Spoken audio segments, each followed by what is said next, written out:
Hello there, you catch me out on my Sunday walk and I'm reflecting on what's been a really interesting week.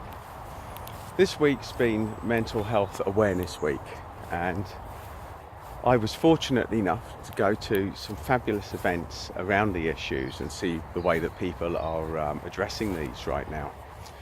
And there are some phenomenal initiatives out there.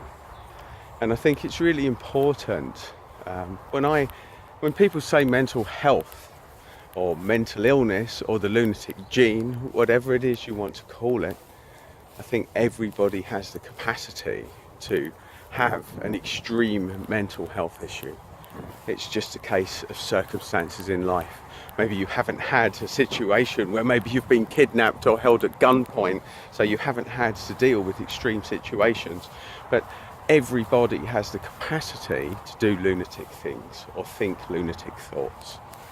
And that's also a good and a bad thing. I mean, lunatics change the world in positive ways, but also when we talk the extreme lunatic the other way, that's where you start maybe feeling suicidal or feeling that there's nothing left in your life.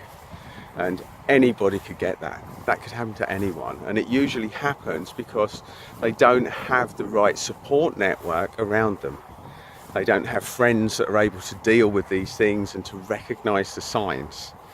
And Mental Health Awareness Week for me is something that everybody should get their head around, because the odds are you already have friends or family with mental health issues, you just don't know how to deal with it. And families can be the most challenging of all. So if you think mental health awareness is just something for people who are the other side of the psychiatric divide, then I would strongly suggest that maybe you rectify your view, or at least look long and hard in the mirror and think, how could you help more people by knowing what the signs are, the symptoms, and more importantly, what you could do about it. So have a little think on that, my friends, and I shall go back to enjoying my walk.